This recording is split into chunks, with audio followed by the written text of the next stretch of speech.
a dangerous business, my friends, going out your door. You step onto that road. If you don't keep your feet, there's no knowing where you might be swept off to. Those are the immortal words of Samwise Gamgee. And today we're going to be checking out someone equally as wise, Dr. Matt O'Dowd. Should be called Matt Wise O'Dowd, I think. We're going to be checking out PBS Spacetime, and I'm sure some of you guys have at least watched that. It's a channel I love. I've been watching it for years. And just 20 seconds before we get into the video, you should go check out CalVPN in the description. And this is my baby. I've created it. It's the first VPN commercially available to you guys that'll protect you from quantum computers. It's got post-quantum cryptographic algorithms. I take back what I said. He's not like Matt Wise. He's more like Gandalf. No, actually, if he's like Sam Wise and maybe, you know, Richard Feynman is Gandalf, what does that make me? Well, probably something like Gimli or even lesser. No, I shouldn't say lesser. That's horrible. Dwarfs are not lesser people. I'm getting myself into trouble here. Space is pretty deadly, but is it so deadly that we're effectively imprisoned in our solar system forever? I hope not. Many have claimed that this is the case, possible, but a few scientists have actually figured it out. Interesting. Ever since Enrico Fermi asked his famous question, "Where is everybody?" we've pondered the mystery of the Fermi paradox. In a galaxy where billions of planets have had billions of years to spawn technological civilizations, why don't we see any evidence of those that came before us? There are many possible answers to this, varying from the uplifting, like the idea that we are among the first to overcome some extreme evolutionary challenges, to the horrific, like the prospect that every civilization reaching our level of advancement subsequently annihilates itself. We've mentioned all of these before, but there is a shameless plug to my Fermi paradox video as well, so if you want to hear my opinions, go check that out. Very commonly cited explanation that we've never explored. Is perhaps the most boring explanation possible. We've avoided it because, frankly, I don't want it to be the real answer to the Fermi paradox. It's the idea that we don't see aliens because interstellar travel is just way too hard for anyone to bother. Technological civilizations like our own may rise and fall. Some may reach heights of sophistication and advancement far exceeding our own, but none ever manage to populate the galaxy because sending living creatures between the stars is so difficult that it's just not worth it. So today, we're going to explore this question. Is humanity doomed to spend the rest of our species' lifespan huddled in our own solar system? There are two factors that make interstellar travel difficult. The first and most obvious, distance, and the one you already know about, is also radiation, the most solvable, and that's the absurdly large distances involved. Micrometeorites. The nearest star, Proxima Centauri, is 4.2 light years away.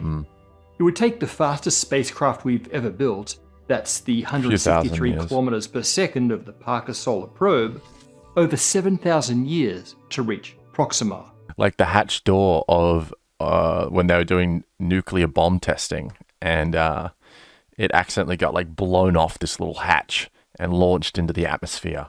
I can't remember the speed, but I think it might have been the fastest object ever. Just a fun little fact. If it were even going in the right direction. It's pretty quick. For humans to travel to the stars, travel time needs to at least be the order of a human lifetime, which means traveling at Not necessarily, you know. You've probably heard of those sorts of ships where we might be able to have generational humans. That doesn't sound like a lot of fun, though. Speeds, sizable fractions of the speed of light. But this is actually a solvable problem. The Breakthrough Starshot program proposes to send a train of tiny craft powered by solar sails, which would be accelerated to 20% light speed by a giant array of lasers back on Earth. Nanosatellites. These craft are little more than computer chips, and sending humans means many orders of magnitude more they mass might get there fairly quickly as well, within our lifetime, and then they can beam. It'll take a while for them to get there, but once they get there, they can beam data back to us at the speed of light, which is only a few years. So that it's potentially going to happen within our lifetime. So stay alive, stay tuned. But there are proposed advanced forms of propulsion that could in principle accelerate a proper spacecraft to a fair fraction of the speed of light. For example, really big light sails, or compact fusion drives, or matter-antimatter engines. Yeah, I guess like under the large light sails probably comes like the halo drive, which we talked about the other day in one of the black hole videos, where you could, potentially, if you're able to make a black hole, like a Kugelblitz or something, you could potentially put a big light sail on your ship, shoot, some kind of laser around the black hole, because, the black hole warps space-time. You're basically, accelerating yourself. So it's possible in principle. So, and then the fusion drive, yep. Matter, antimatter. We'll see if he's going to talk about these, but if he doesn't, I guess we can talk about them. Some of these may be achievable in the distant but foreseeable future. The issue of the crazy distances should be completely solvable. So this fusion drive stuff is actually, we'll start there because there's people working on this stuff, particularly over at Princeton. They're working on something called DFD, the Direct Fusion Drive. And it could get us out to Neptune in like 10.5 years, which is very quick, and with like 1.5 tons. So let's talk a little bit about this because it's pretty exciting. Basically, the way this drive will work is it won't kick in until the spacecraft is in orbit, and then it will propel it to like 44 kilometers per second, which is really quick. And so the fuel source will be pure deuterium, and that'll be used for thrust and all the electrical systems. And basically, the way it works is first the fuel source is ionized, right? And then it's exposed to like an external magnetic field, and then it's funneled around the engine's core, right? And then within the center, there's a nuclear fusion going on, and that'll actually heat up the propellant that's flowing around, right?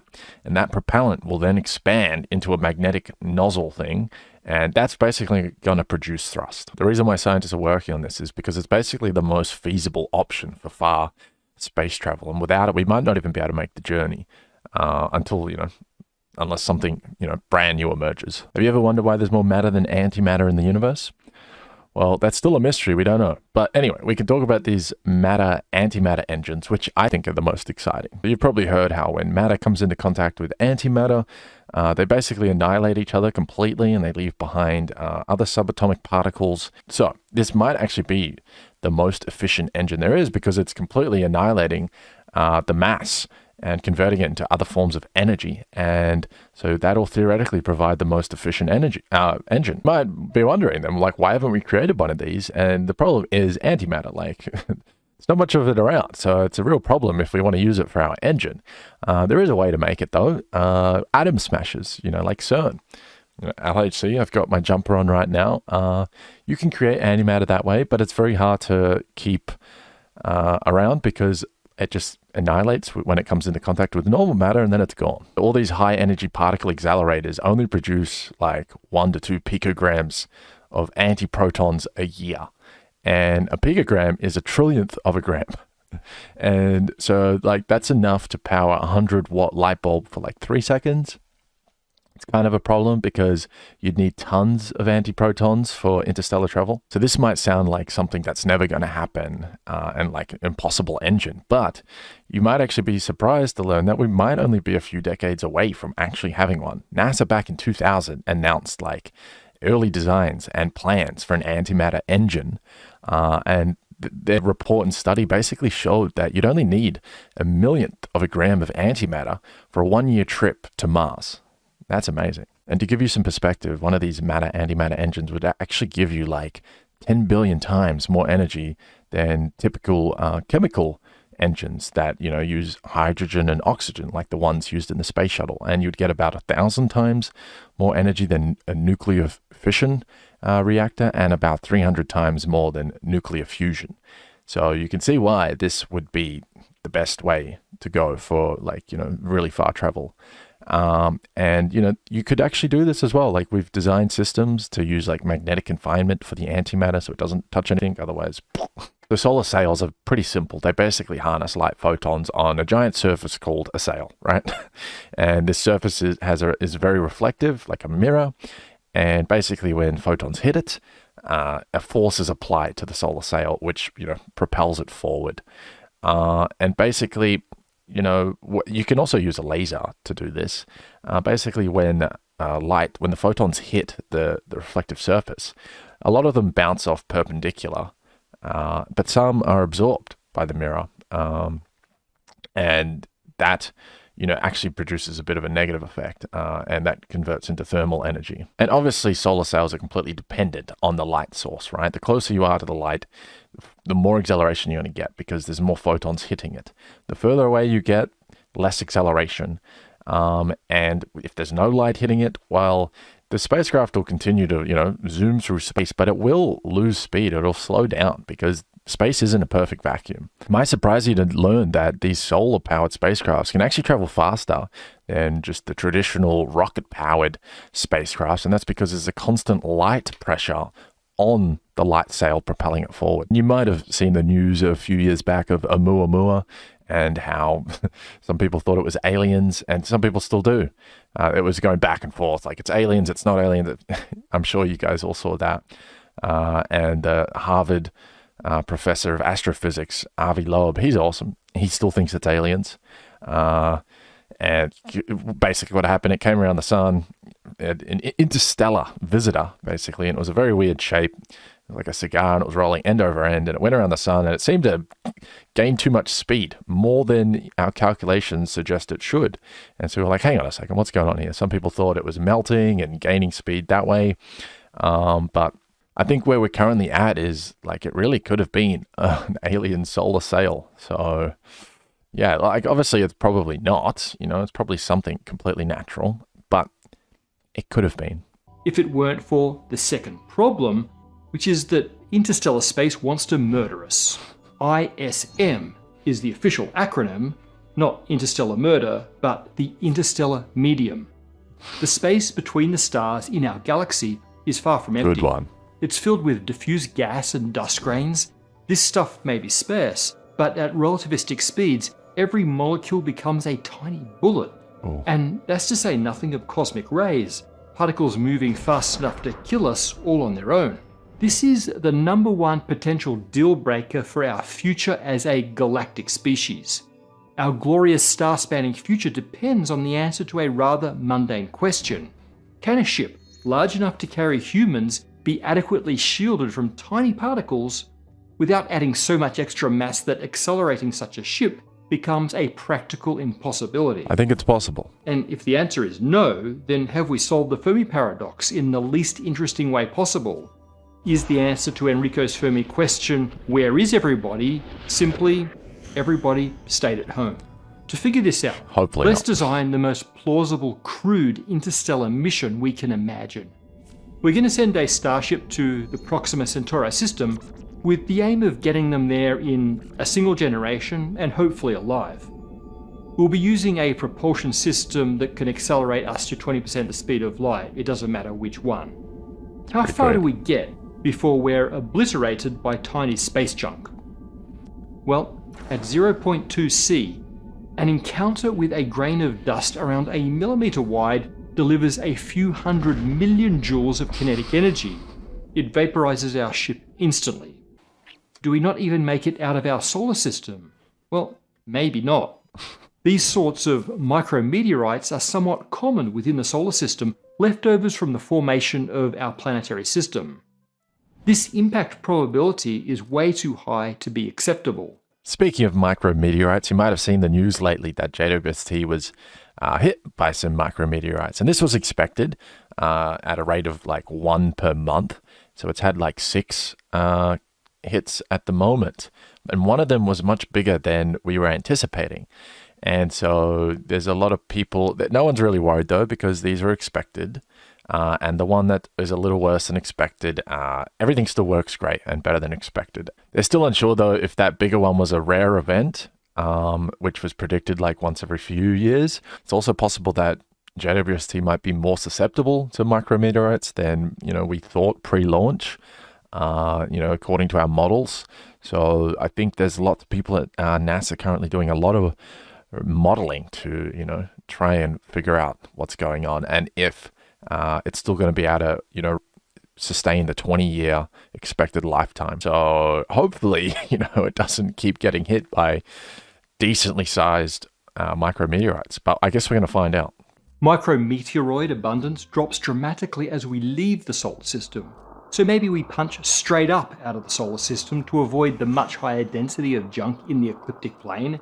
And maybe we even blast ahead with lasers or something from the Earth to clear the way. Then we angle towards Proxima Cen and just see how far we can get into that 20+ year journey before we get roasted. To figure this out, let's go over what the interstellar medium actually looks like. It's 99% gas by mass and 1% very tiny dust grains. That gas is around 90% hydrogen, and most of the rest is helium with traces of heavier elements. The average gas density through the Milky Way disk is around 1 atom per cubic centimetre. However, the Sun is in an underdense region called the local bubble. It was probably created by a past supernova explosion. Around these parts, there's on average 1 atom per 10 centimetre cube. Now the dust consists of silicates and carbonaceous molecules that have clumped together into grains. This stuff comes from heavy elements that are fused in the cores of massive stars and ejected in supernovae or in the winds from giant stars. These elements find each other and form molecules, and the molecules then clump into grains. Most of these grains are between a tenth to a few tenths of a micrometer across. Grains larger than this are exceedingly rare outside of the planetary system. So rare that we get to pretty much ignore the possibility of a single grain destroying our ship. Even the smaller grains are sparse at around 1 grain per 100 meter cube. So both the gas and the dust are diffuse, but remember, we're traveling 4 light years. That means we're guaranteed to hit a lot of the stuff. None of those impacts are going to wipe the ship, but that may not matter. Think about a satellite or a meteoroid entering the Earth's atmosphere. They start to burn up almost as soon as they enter the upper layers, where the air is only a millionth the density of sea level. That's because these objects are travelling anywhere from several to several tens of kilometers per second. And that's the speed of impact with every air molecule. And so a lot of kinetic energy gets dumped into these falling objects, usually destroying them before they hit the ground. Interstellar space is quite a bit less dense than the upper atmosphere, by a factor of around 10 to the power of 16, but we're also travelling 10,000 times faster than a re-entering low Earth orbit satellite. So how quickly do we burn up at 0.2 C? The kinetic energy deposited by each particle is half times mass times velocity squared. Factoring in the relative densities, particle masses and speeds, the heat deposited onto our ship by the ISM is around 1 billion times lower compared to orbital re-entry. So it sounds like we might be okay with moderate shielding and heat dissipation, but there's another issue. At these speeds, every single impacting atom or molecule can cause damage. In a 2016 paper, Tim Huang and collaborators calculated the damage caused by individual particle impacts. They figure that the light hydrogen and helium don't do lasting damage, they just deposit heat, but each impact by heavier elements leaves permanent scars, with the relatively common oxygen and the extra massive iron adding up to most of the damage. Travelling to Alpha Cen at 0.2 C results in our forward hull being vaporized, but only to a depth of 0.5 millimeter or so. The damage due to dust impact is similar, with much of the forward surface area getting vaporized or eroded by tiny impact craters down to around 1 millimeter depth every 4 light years. So you do need a bit of a shield to block this stuff, but not a crazy thick one, and only on the front side of the ship, a windshield in fact.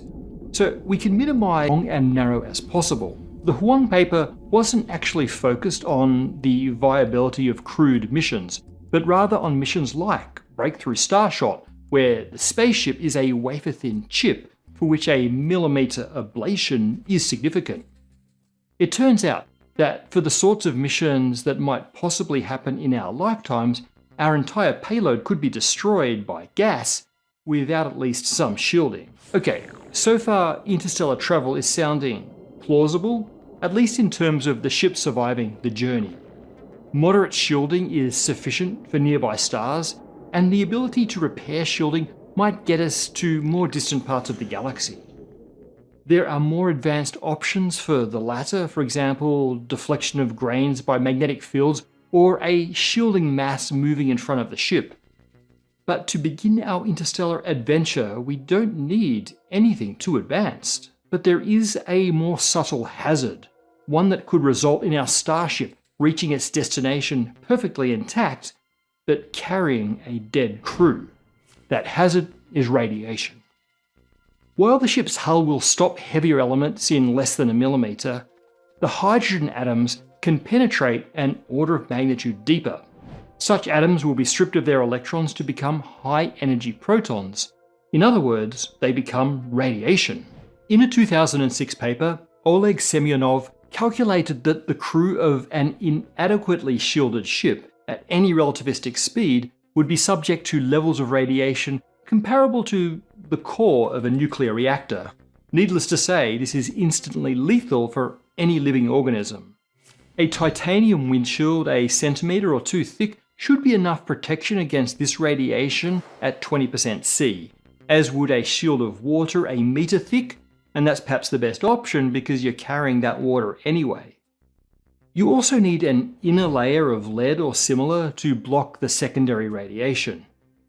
If you want to travel at speeds closer to that of light, you need up to several meters of titanium or tens of meters of water. At any relativistic speed, spacewalks outside the ship are out of the question. But none of this helps against the other type of radiation, cosmic rays. Interstellar space is flooded with high-energy particles, from simple protons to massive iron nuclei. These things are accelerated in the monstrous magnetic fields of black holes and supernovae and of the galaxy itself. That radiation dose from cosmic rays is lower than that of interstellar gas, and it's not instantly lethal, but will significantly increase cancer risks over our 4-year journey. However, it's harder to protect against cosmic rays because they hit the ship from all directions. Now, if you manage to accelerate to 80 or 90% light speed, then most of the cosmic rays will hit you from in front, and then your windshield will protect you. But at more plausible speeds, the ship will need shielding on all surfaces. A metre-thick shell of water around the entire ship would do the trick, but would add a prohibitive mass, too much to accelerate to relativistic speeds, at least for our early iterations of starship propulsion technology. Most likely, the first generations of interstellar travelers will have to accept the health risks and hope that the destination is worth it. For interstellar trips further than a few light years, There's actually other options. I was reading a paper a while back how we might be able to use fungi. You keep it alive and you create a layer of fungi that absorbs, it basically eats radiation, and that's how it gets energy. And so you could imagine putting a layer of this on your ship. It eats the radiation, it protects you, and it just keeps itself alive. I think that's a pretty ingenious way of going about it. Shielding against the interstellar medium, micrometeoroids, and cosmic rays will have to get more serious. But it turns out there's nothing in principle stopping us from slowly limping from one planetary system to the next. Interstellar travel is very difficult, but from what we currently know about the interstellar medium, it's not impossible, and it's certainly not a clear explanation of the Fermi paradox. The universe may be trying to kill us, but it's not trying quite hard enough, not hard enough to stop us from stretching our species' reach to distant tracts of interstellar spacetime. Let's have a read of some of these questions. We'd have to be genetically modified to live in space. Our lifespan would have to be increased by at least 500 years, and relativistic virtual reality would be the only way to keep them sane during the trip, let alone renewable energy, food, and oxygen. Yeah, look, that could be the way to go. Genetically modified humans. There's no doubt if we continue to survive, we'll be able to modify our DNA a great deal and do all sorts of incredible things. Maybe even shed our biological shell. And so who knows what's possible at that point, okay? You could speculate freely there, but we'll stick to what we currently know. Another issue is that the fabric of space is constantly being stretched, effectively increasing the distance between systems the longer we wait. Okay, so that's not quite correct, my friend. No, our galaxy itself, which is much bigger than the distance to the nearest star. Nearest star is 4.2 light years. Galaxy is 100,000 light years across, and even our galaxy is not, the space in between stars and just our galaxy in general is not being stretched. That happens on much larger scales. In fact, even our local group of galaxies is actually coming closer together. You might have heard how Andromeda is going to collide with us soon. It's about 2.5 million light years away, and I think it's about 4.5 billion years into the future. Our two galaxies will actually collide. And that is because at that sort of distance, gravity is still strong enough to take over. Beyond that, well, then everything is moving away from us. Galaxies further than, a little bit further than Andromeda are all actually moving away from us. And that's what we deem dark energy. Like, we don't understand it. So we've just kind of said, okay, there's this invisible stuff. It's like anti-gravity. It's causing space to stretch because we know it's stretching from empirical evidence, and it's accelerating in its expansion. And we just really don't understand it. And we don't know anything about dark energy. And we can just see some evidence of this happening. So yeah, what you said is not true. The space between stars is not getting further away, even our galaxy. So don't worry about that. I think a childlike view of the universe is a great physicist's greatest attribute. Be curious, be amazed. The trick is never stop being amazed by the answers you find through your curiosity. That is a perfect way to end this video because he is exactly right. I hope you enjoyed watching. Let me know down under some video ideas or if there's something you want me to watch, and I'll catch you next time.